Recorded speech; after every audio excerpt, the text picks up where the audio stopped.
I'm Ava Morgan, 17 high school senior and part-time waitress. The ballroom smelled like polished wood and lavender spray, too much of both. My heels clicked as I stepped into the room. Not the main room where the awards banquet was happening, but a side hallway with a folding table of leftover programs and a woman with a clipboard. I adjusted the borrowed black dress I'd worn too many times. The slit in the back had come undone, and I'd sewn it back with dental floss. No one would see it unless I turned. Behind the banquet doors, I could hear laughter, the kind of laughter people make when they know they're safe adults clinking glasses, forks against porcelain, polished voices calling out student names. "Hi, I'm here for the academic distinction dinner," I said to the woman at the table, my voice too small. She glanced up. "Name Ava Morgan."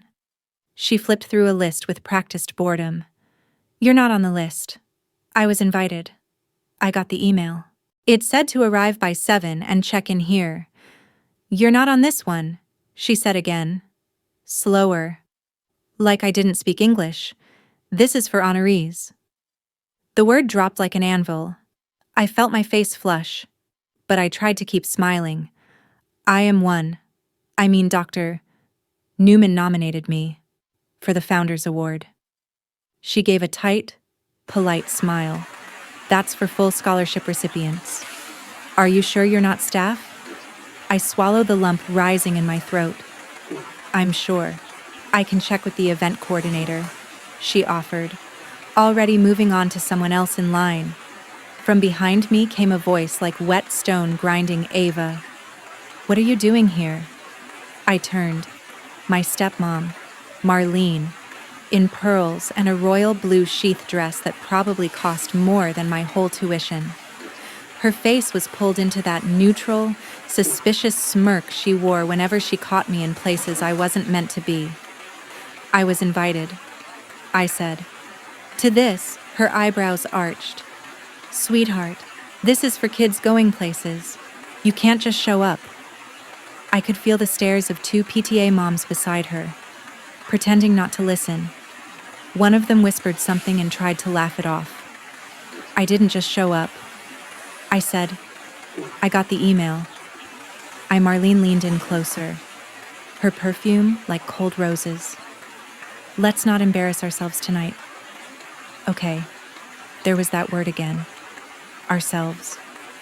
I nodded once, then turned away and stared at the glass doors where the golden light of the ballroom filtered out. I thought about leaving, walking out, catching the bus home, pretending this didn't happen. But something froze me in place. If you've ever been told you didn't belong, right in front of the people who were supposed to believe in you, leave a comment or just let me know where you're watching from. And hey, hit like or subscribe if family drama ever made you question your worth too. You're not alone. A man's voice boomed from the ballroom entrance. "Excuse me," where's Ava Morgan? Heads turned. Even the clipboard woman looked up. A tall man in a navy suit strode through the doorway, holding a leather folder in his hand. His tie was a university color I recognized, deep crimson with a gold crest. "I'm looking for Ava Morgan," he repeated. "Founders Award recipient. Full ride scholar. Is she here?" The hallway fell silent. I raised my hand. "Barely. That's me." He smiled like I'd saved his day. "There you are. Come on in. Dr. Newman wants you up front." Marlene didn't speak. She didn't move. And for the first time in a very long time, neither did I. The hallway watched me walk through those doors, and I could feel the silence bend around me like a curtain falling. I followed the man. His name was Mr. Carmichael. I later learned through the open double doors. The ballroom unfolded like a dream I'd never let myself fully imagine. White tablecloths, twinkling string lights overhead, soft jazz music curling through the air like ribbon. People turned their heads when I entered. Not dramatically, not like in movies, but they looked. And then some looked again. The man gestured toward the front stage where a panel of professors and community sponsors sat behind a long, white-draped table. Near the podium, My AP English teacher, Dr. Newman, waved me over with both hands and the kind of smile that made my knees weak. "There she is," he said into the mic, and a ripple of polite applause followed. The recipient of this year's Founders Award, Ava Morgan. I stood there frozen. I couldn't breathe. I couldn't move. Then my feet decided for me. People clapped genuinely now.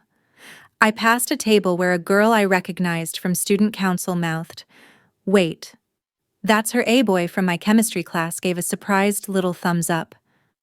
I reached the podium and Dr. Newman leaned in, whispering, "Just stand here next to me. You don't need to say a word."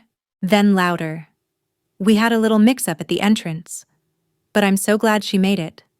This young woman is going to be attending Whitmore University next fall on a full academic scholarship. That's tuition, room, board, the whole thing."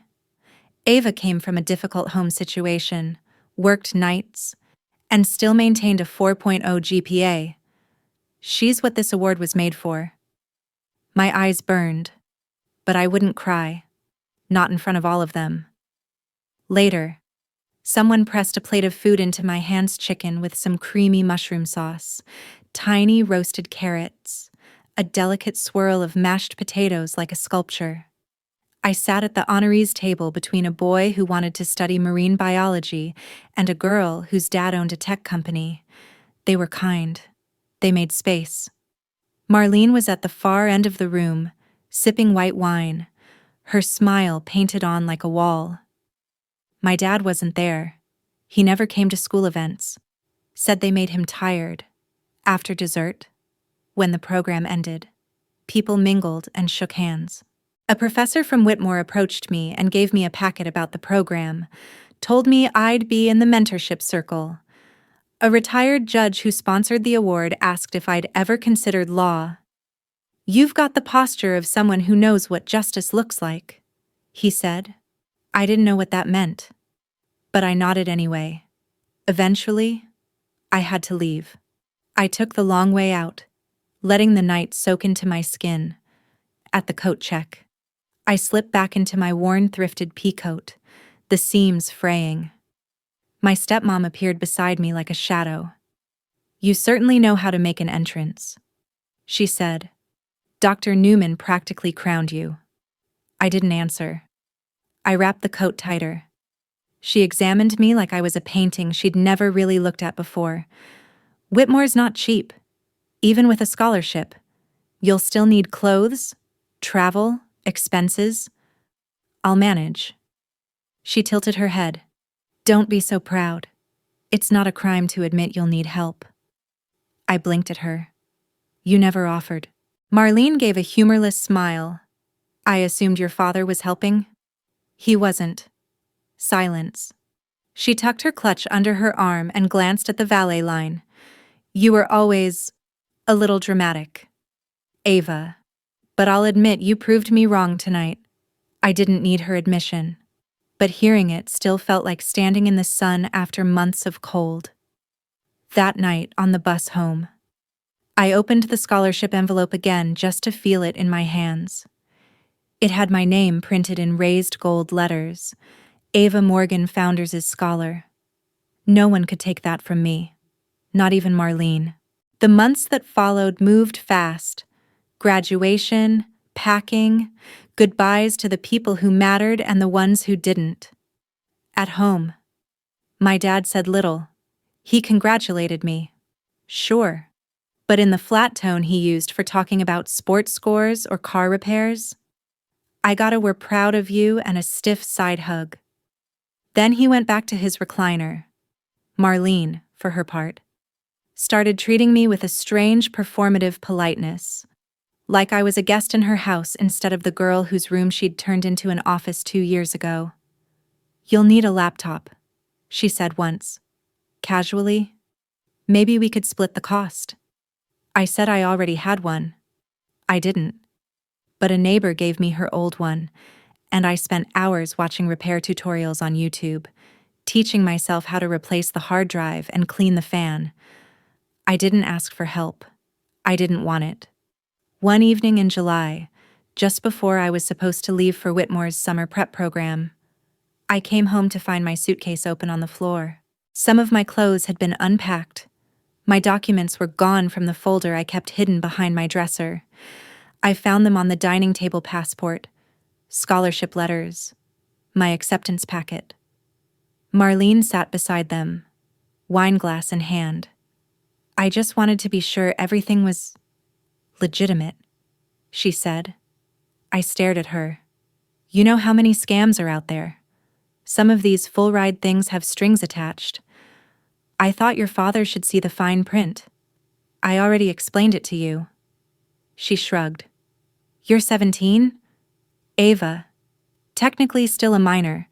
We're responsible for you. We have to know what you're agreeing to. You didn't read it when I was applying.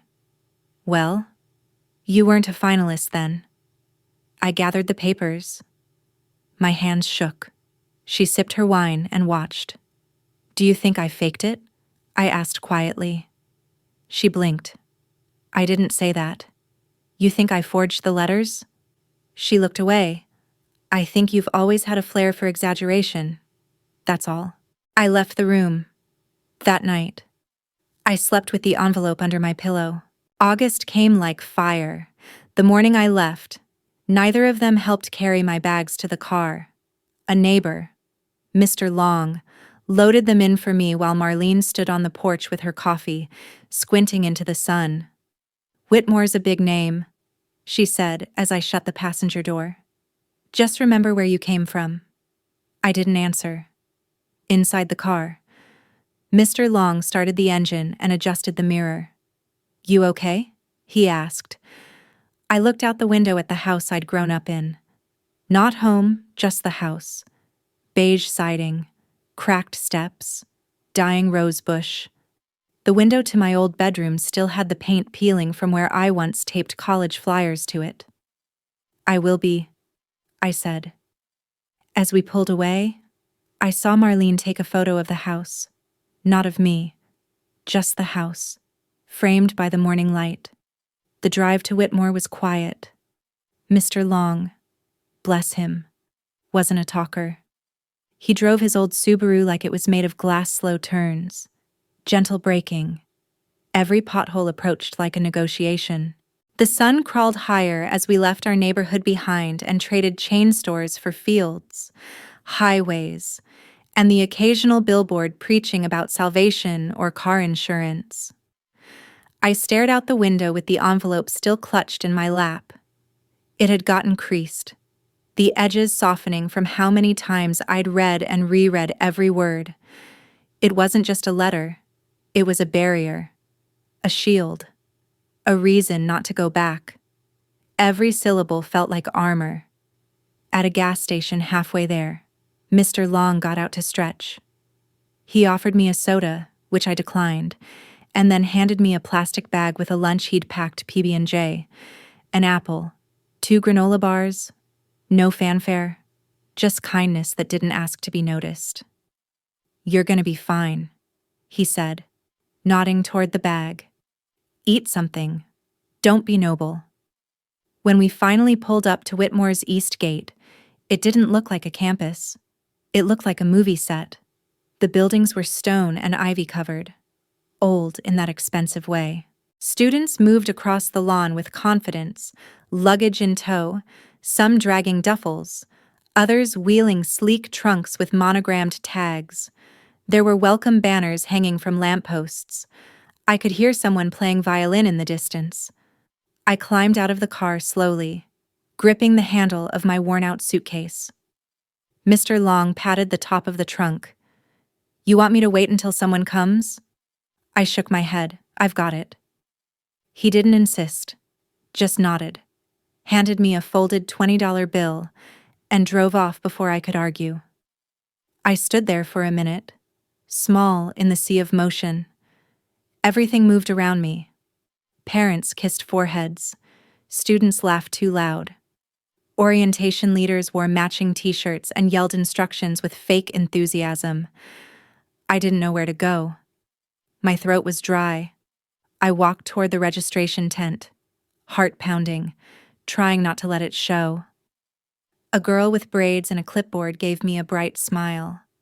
Welcome. What's your last name, Morgan? She scanned a list. Ava Morgan? I nodded. Oh, she grinned. You're in Hawthorne Hall. That's the scholarship dorm. I blinked. There's a scholarship dorm? Yep. All Founders Scholars are grouped together. It's supposed to help build community. You'll love it, super quiet. Great views. And the dining hall's right next door. I nodded again. Slowly. She handed me a folder with a map, a room key, a badge that said Founders Scholar in bold silver print. I clipped it to my shirt like a warning sign and dragged my suitcase through the crowd toward Hawthorne Hall. The dorm was beautiful.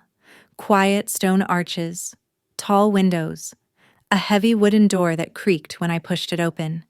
The air smelled like fresh paint and lavender cleaning supplies. My room was on the second floor, a single, no roommate. A twin bed with brand new sheets. A desk that didn't wobble. A small bookshelf. Empty. Waiting. I stood in the center of it, suitcase untouched, and felt the silence bloom around me. It was mine. This space. This start. The first week passed in a blur of introductions and lectures, workshops on study skills, networking, time management. I met other scholars kids from Chicago, New Orleans, small towns I'd never heard of. Some of them wore branded sneakers and talked about private schools. Others, like me, kept their stories close to their chest. We smiled when professors mentioned first-generation success. We nodded politely when alumni told us to be proud. We didn't talk about what we left behind. There was a girl named Wren who had a voice like honey and braided her hair like armor. She was from Detroit. She said she once slept in a car for 3 weeks and still made it to school every day. We don't have the same currency as them, she told me, nodding toward a group of legacy kids laughing in the quad.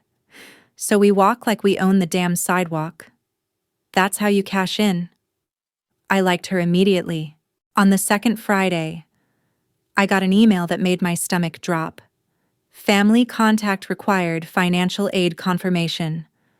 I knew what it meant. A box hadn't been checked. A signature needed. Something small that required someone official from my home life. I stared at the email for an hour before calling my dad. He answered on the 4th ring, voice flat. Yeah, hi, it's Ava. Yeah, I know.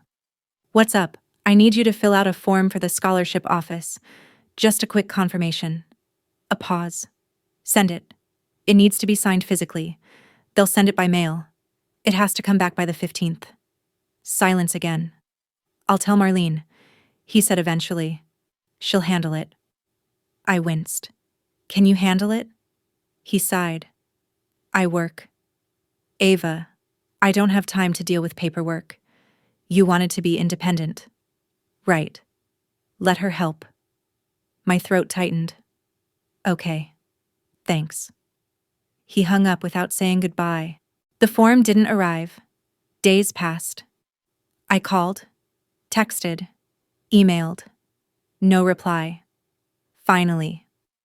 The scholarship office flagged me in person. A woman named Ms. Patel sat me down. We don't want to pressure you, Ava, she said gently.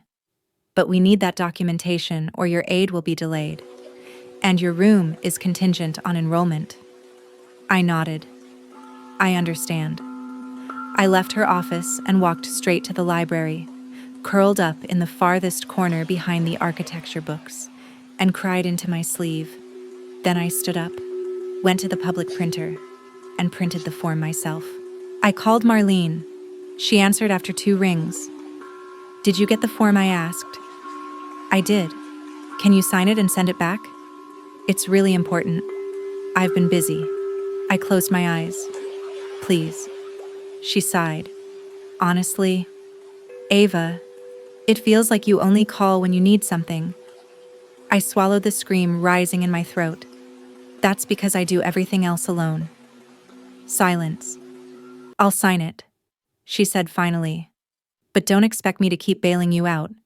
You're supposed to be a scholarship kid now. She hung up. I didn't expect her to send it, but 3 days later, Miss Patel called me in with a smile. We got the form. She said, "You're good to go." I exhaled like I hadn't in weeks. That night, I walked to the top of the campus hill with a bottle of warm water and no phone. I watched the stars emerge, one by one, until the whole sky was full. Somewhere back home, Marlene was probably telling someone about her brilliant stepdaughter who got a full ride. She'd spin it into a story of her own perseverance, her own influence. I wouldn't be surprised, but I didn't care anymore. Because here, I wasn't her stepdaughter. I wasn't the girl with hand-me-down textbooks and silence for dinner. I was Ava Morgan, Founders Scholar, and I belonged. Orientation ended, and real classes began. The tempo shifted. No more group icebreakers or catered lunches, just syllabi and sleepless nights. The professors at Whitmore didn't care where you came from. You were either prepared or you weren't. I kept my head down and studied, woke up early, took notes like my life depended on it, because in a way, it did. I didn't have a safety net. One failed class, and the scholarship could slip through my fingers. But I didn't hate the pressure. I welcomed it. It was honest. At least here, the rules were written down. My favorite class was comparative literature. The professor, Dr. Elena Ward, had silver-streaked hair and wore all black every day. She spoke in a low voice that forced the room to lean in. On the second week, she read a passage from James Baldwin and looked directly at me when she said, "Survival often looks like silence." I knew what she meant. Outside of class, I found a rhythm. Mornings in the library, evenings working at the campus cafe for extra money, weekends in the laundry room with a textbook propped open beside the dryer. I didn't go to parties. I didn't join clubs. But people started to notice me anyway. Ren and I started meeting for coffee between classes. She was the kind of person who made every room feel like a secret garden. She talked a lot, but never about herself. One day, she asked, "So, what's your deal?" I laughed. "My deal? Yeah, everyone here's got one. You're always so composed, like nothing rattles you." I shrugged. "I'm just trying to stay afloat." She tilted her head. "What's your family like?" I hesitated. "Complicated. That's what people say when it's not good." "Yeah." Ren nodded, like she understood. "Mine, too." We didn't say more, but after that, we started sharing silence instead of filling it. It felt like a kind of trust. Midterms came fast. I studied until my vision blurred. One night, I fell asleep in the library and woke up to a post-it on my forehead that said, "Go to bed, signed R." My grades came back straight A's. Dr. Ward pulled me aside after class. "Your analysis was excellent. Are you considering publishing anything?" I blinked. "Like, in a journal?" "Yes. I think you have a voice that needs to be read."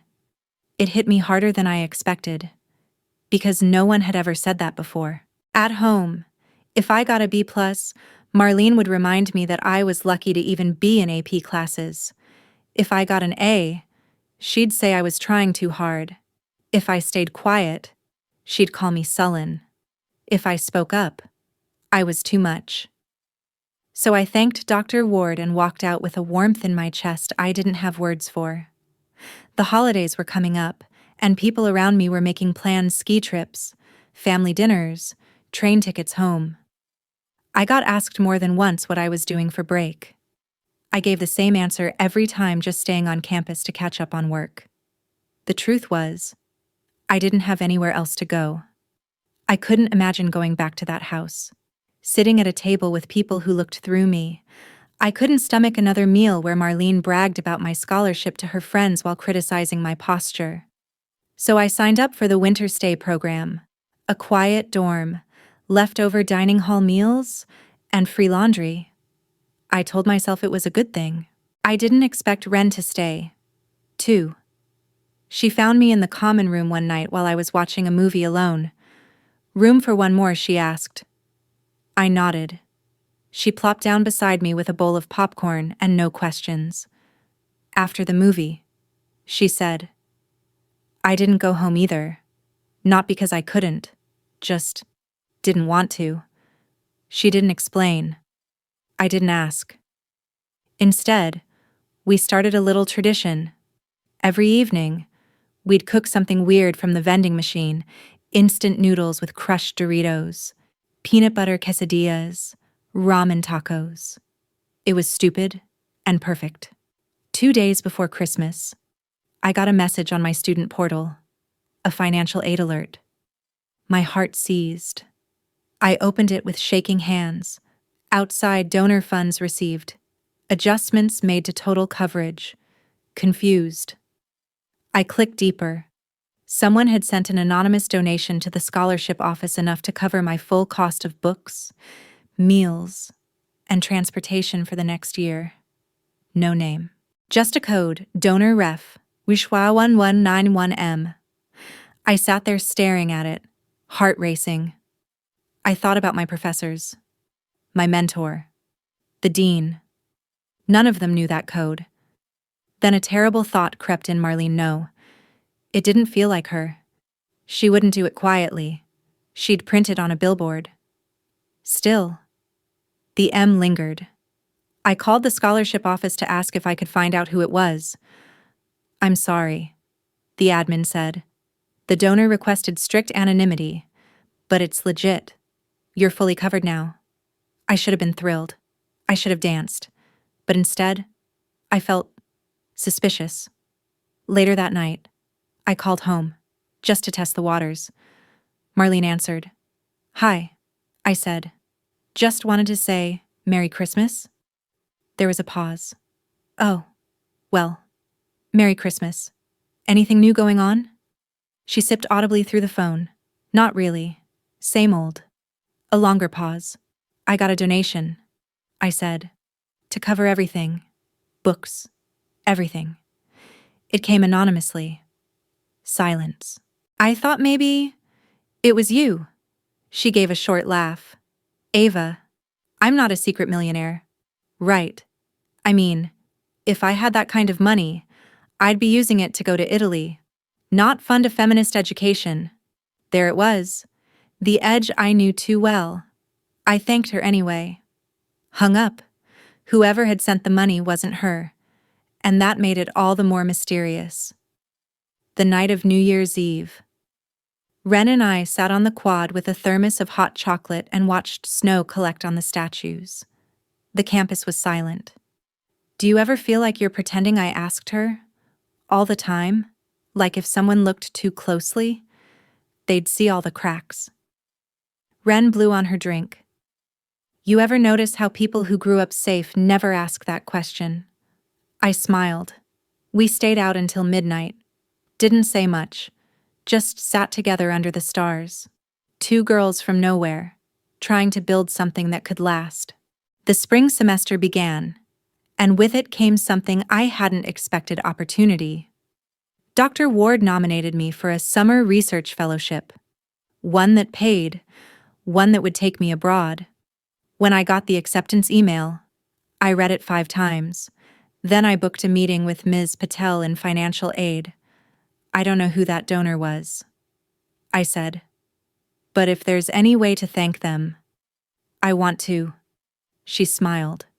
"Sometimes, Ava, the best thank you is to keep showing up. Keep doing the work."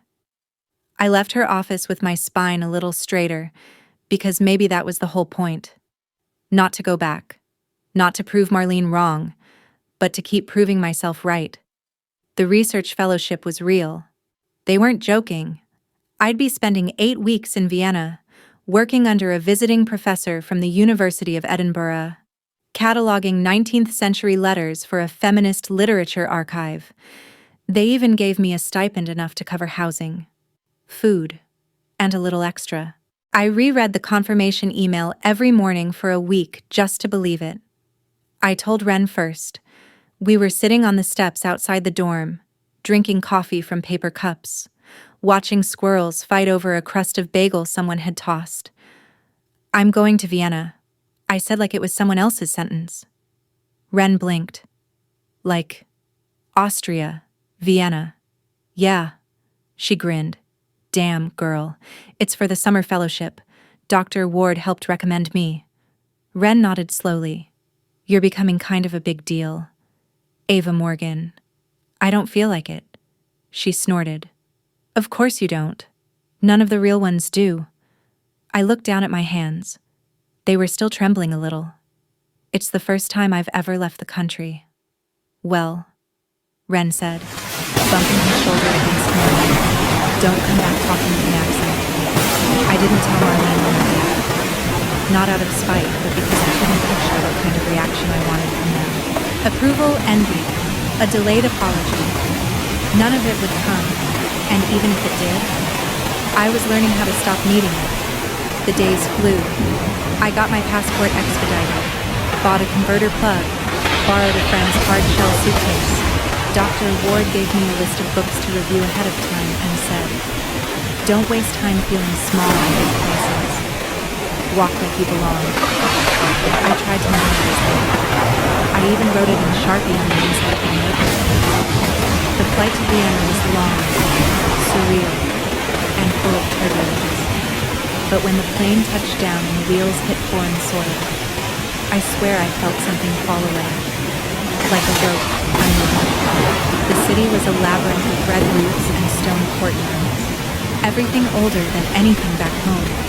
The air smelled of bread, roses, and smoke. I stayed in the university dorm with squeaky beds and high ceilings. The other fellows came from all over Toronto, Lagos, Warsaw. Some of them were fluent in 5 languages. I wasn't, but I was quick, and I listened more than I spoke. The professor I worked under was named Dr. Alice Fenwick. She was pale, severe, and precise. She rarely smiled, but when she did, it was because of something truly rare, an archival find, a phrase that echoed across time. You read like someone who's been watching her whole life, she said to me one afternoon after I translated a section of a letter by Maria von Ebner-Eschenbach. That's a skill. It was the strangest compliment I'd ever received, but I understood it, because for most of my life, I had been watching on the sidelines, in the shadows, trying to predict which version of myself would be safest that day. Quiet Ava, grateful Ava, invisible Ava. But now, for the first time, I wasn't translating myself into someone else's language. I was letting the silence become speech. In week 5, I got an email from the Whitmore Student Life Office. Subject line urgent, fall housing update. My heart dropped. I clicked fast. Due to increased demand and restructuring, students on external donor scholarships would be moved out of Hawthorne Hall. The new assignment was in a shared dorm across campus. I'd be losing my single room. I stared at the screen in disbelief. Hawthorne was more than a dorm. It was the first place I'd ever felt safe. Private. Mine. I wrote back immediately, requesting an exception. They responded within a day. Unfortunately, the donor attached to your file did not stipulate ongoing housing preference. We must reassign. No appeal. No explanation. Just another reshuffling of the rug beneath me. I sat on the dorm windowsill in Vienna, staring out at a city that felt like a painting, and wondered why the things I built never got to stay still. That night, I emailed Mr. Patel. She called me the next day. Hi, Ava, she said kindly. I saw your message. I don't understand. I said.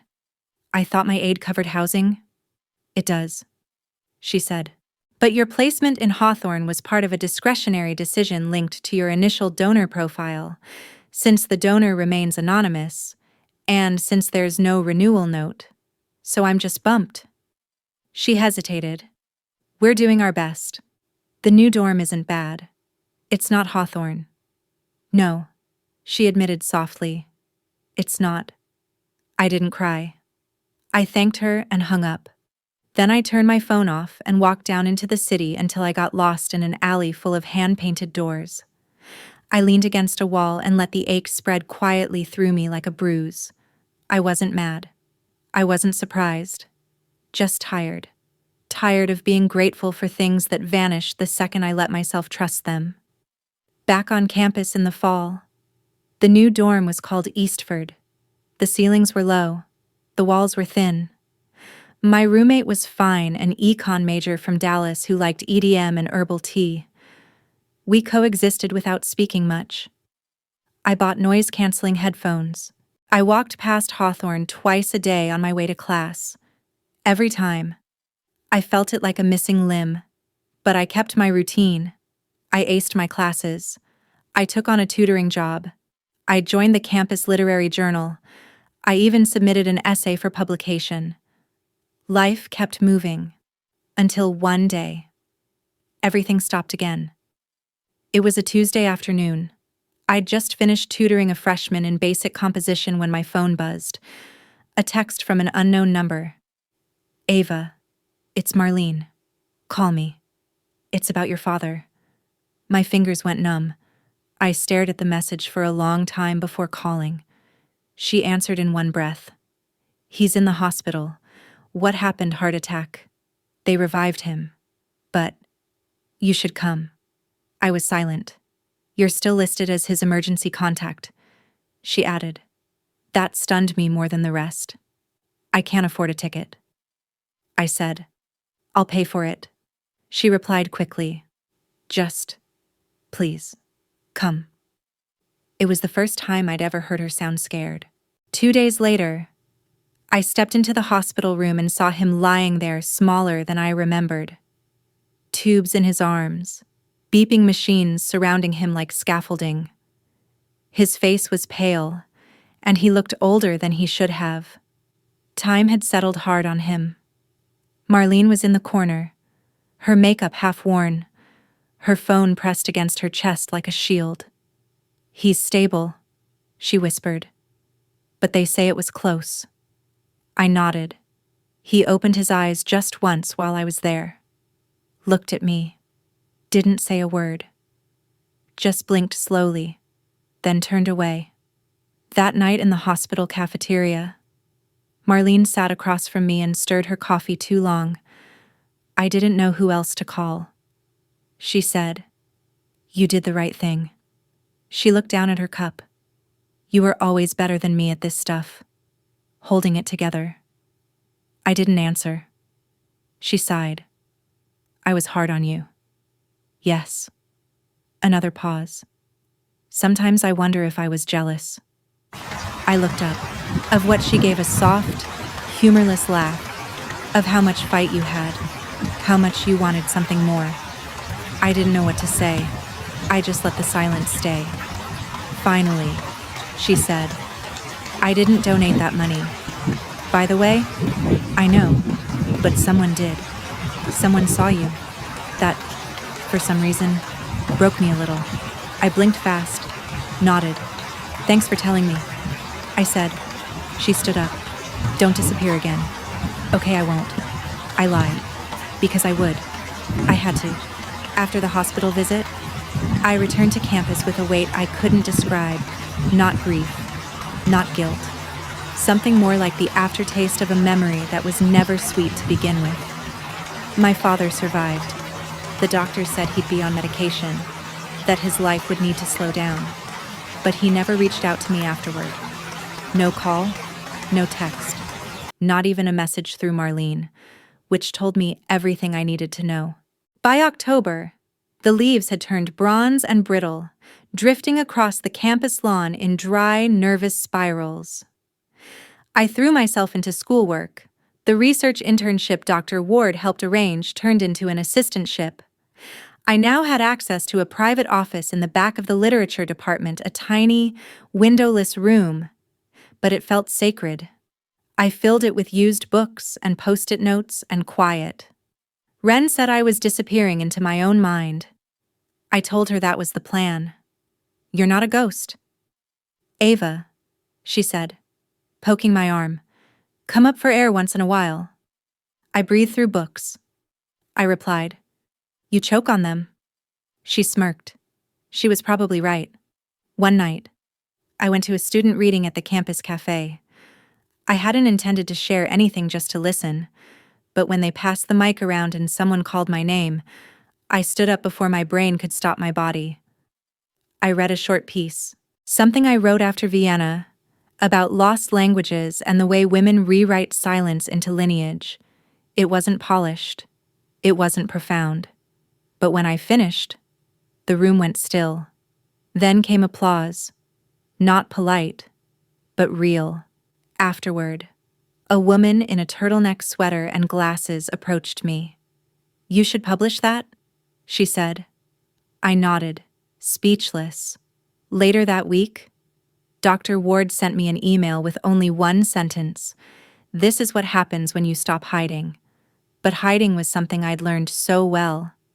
I still didn't talk about home, not in classes, not in essays, not even with Ren. Not really. Because what was there to say? That my stepmother once told me I didn't have the face for success, that my father called me bookish, like it was an affliction, that I'd overheard them argue once about how long I'd be staying with them, like I was some burden they hadn't agreed to jointly. No, that part stayed underground.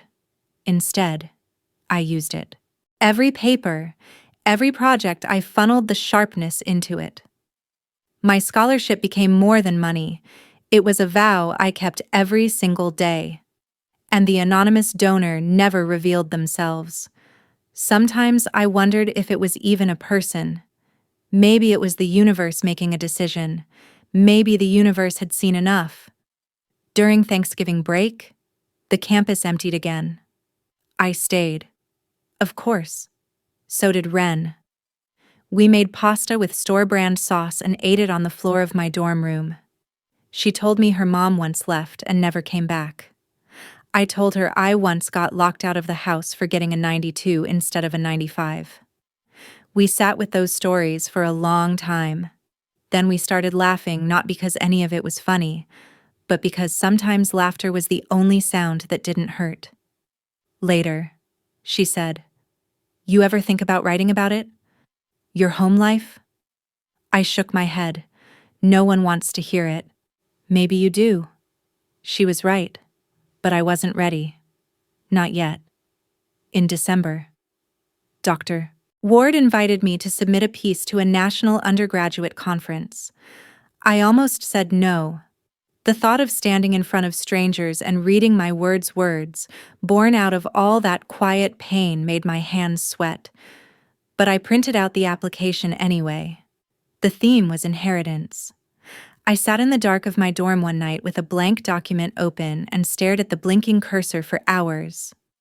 Then I started typing. I wrote about the weight of being underestimated, the silence of growing up in rooms where my voice didn't matter, the sharpness of memory, the hunger to matter not loudly, but precisely. It poured out of me, line after line. I didn't stop until the sun began to rise. I submitted the piece without editing. A month later, I got the acceptance letter. Spring came with rain. Soft, soaking rain that turned the quad into a watercolor painting. Everything felt slower, like the campus was catching its breath before another sprint. And I was finally beginning to feel okay, until the letter arrived, a real letter. In my campus mailbox, handwritten address, no return name, just a street in upstate New York. I sat on the bench outside the mailroom and opened it slowly. Inside was a single sheet of paper. Ava, you don't owe me anything, but I wanted you to know. I was the donor. I'm not family, but I was once your mother's friend. We lost touch after she passed. I regret that. She would be so proud of you. That money was hers. Originally, An old account she'd set aside. I just made sure it got to the right place. Do great things. M. My chest caved in. I hadn't heard anyone say her name in years. Not even Marlene. Not even my dad. My mother had died when I was 10. All I remembered was the smell of cinnamon and the sound of her humming when she cooked. After she was gone, everything turned grayscale. Marlene moved in. The rules changed. The silence began. I didn't know she had a friend. I didn't know she had anything left behind. I held the letter for a long time. Then I folded it carefully and placed it inside the back pocket of my notebook, the same one I carried into every lecture, every job, every sleepless night. It was the only inheritance I had. But maybe it was enough. At the conference, I stood on a small stage in a carpeted hotel ballroom and read my essay out loud. My voice shook. My palms sweated. But I kept reading. When I finished, no one clapped right away. They just sat with it. And that was better than applause. A professor approached me afterward and said, "You've turned something sharp into something sacred." That's rare. I thanked him. And for once, I believed him.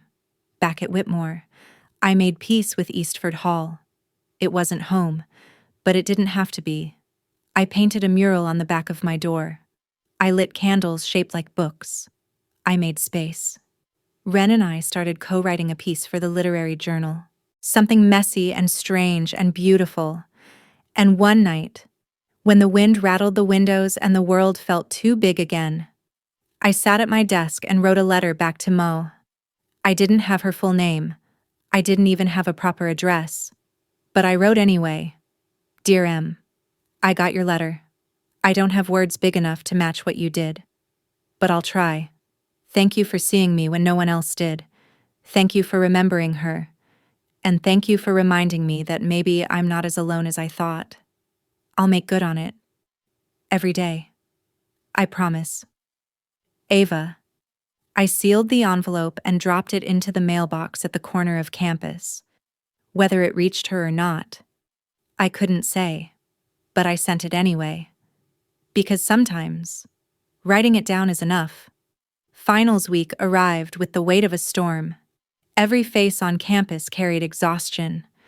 The library stayed open 24 hours, and students formed colonies in corners, surrounded by coffee cups and loose papers. I kept my usual pace up at 6. Review sessions, flashcards, headphones, silence. I'd trained for this all year. Focus wasn't new to me. It was survival.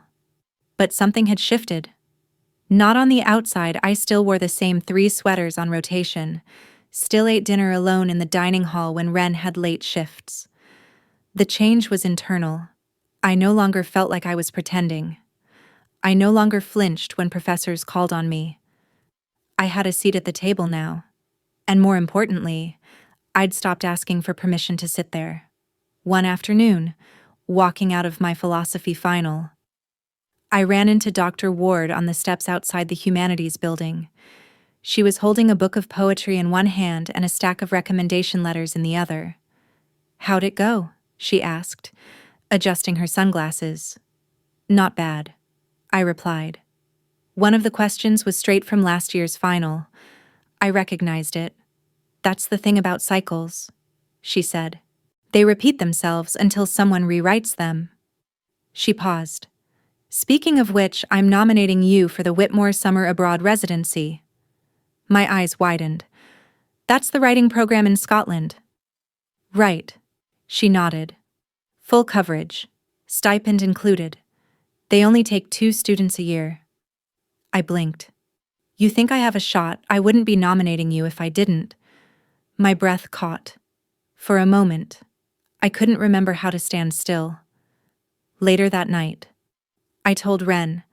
We were walking back from the student center, the air humid and heavy with pre-storm pressure. She stopped in her tracks, staring at me with open admiration. "You know what this means," she said. "That I'll be cold all summer." She grinned. "No, It means you're becoming the kind of girl who no longer needs to be discovered. You're the one who finds. I didn't say anything, but I knew she was right. After finals, campus emptied again. The quiet felt familiar by now. I stayed for the week before summer break began, cleaning out my office, sorting through old notes, returning library books with pages I'd marked in pencil. I found the letter from M again, tucked in my notebook. I read it slowly. Her handwriting was neat and careful. She hadn't used my full name, just Ava, but it had more intimacy than any letter I'd ever received. I sat down and wrote another letter. This one was different.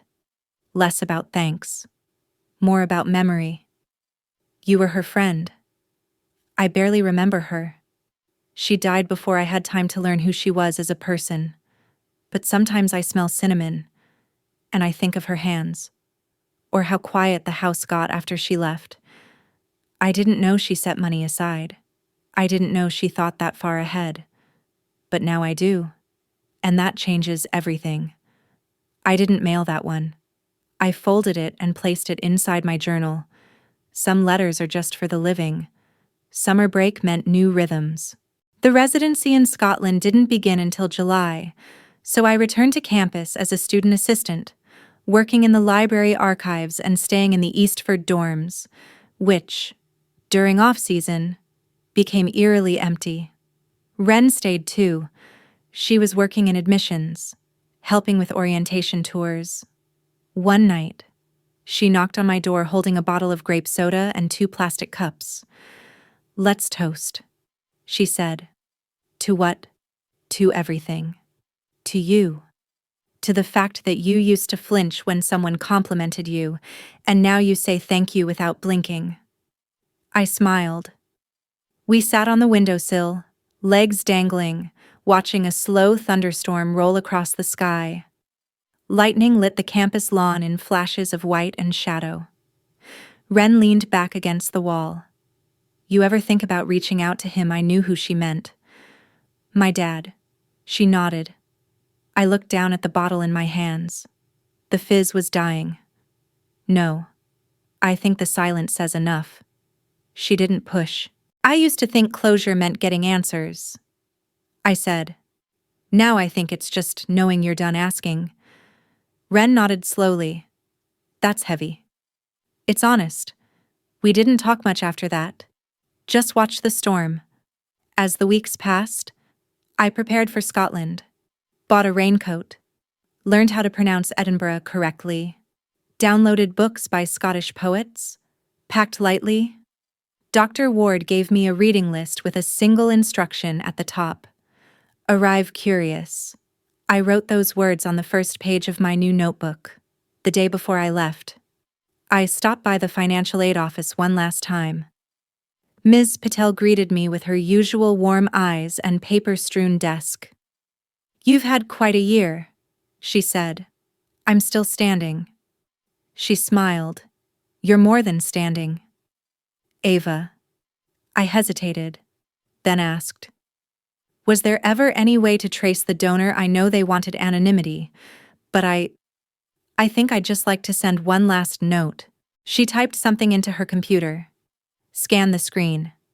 Then she leaned forward and lowered her voice.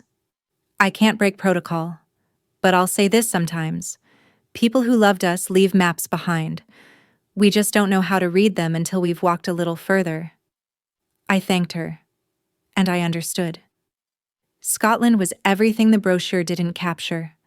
Gray skies, yes, but luminous. Cobblestone streets that echoed with centuries. Locals who spoke like poetry was a first language. The other student a poet from New York named Jules, who wore scarves even in July and cried reading Emily Dickinson. We stayed in a converted farmhouse on the coast. Mornings were for workshops, afternoons for writing, evenings for group dinners, debates, laughter. I wrote more than I ever had in my life. Essays, letters, poems I never showed anyone. I wrote about Vienna, about Eastford, about cinnamon, about what it meant to be remembered by someone you didn't remember. Dr. Fenwick, who was visiting again, read one of my pieces and said simply, "This belongs in print." I believed her. On the final day of the residency, we were asked to share something aloud. Not required, but encouraged. I brought out the first letter I'd written to M, the one I had mailed. I read it without trembling. When I finished, no one moved. Then Jules clapped once, softly. Then again. Others joined. It wasn't loud. It wasn't dramatic. But it was enough. Back at Whitmore that fall, I didn't return to Eastford. Over the summer, a scholarship expansion had opened up new single dorm options for research assistants. Dr. Ward made sure my name was on the list. I moved into a room with a small window that overlooked the chapel. It was quiet, clean. Mornings filled with soft light. I placed a tiny framed photo of my mom on the desk, one of the few I had left. She's laughing in it. The edges are curled from time, but her eyes look straight into mine. I keep the letter from M beside it, folded neatly, the ink slightly faded, and beside both, a lined notebook half filled with things I once thought I couldn't say. Some nights, I still lie awake wondering who I would have become if she hadn't helped. If the money hadn't come.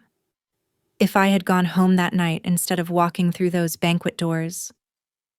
But then I think of all the ways I've grown, not despite the pain, but through it. Like ivy up a broken wall.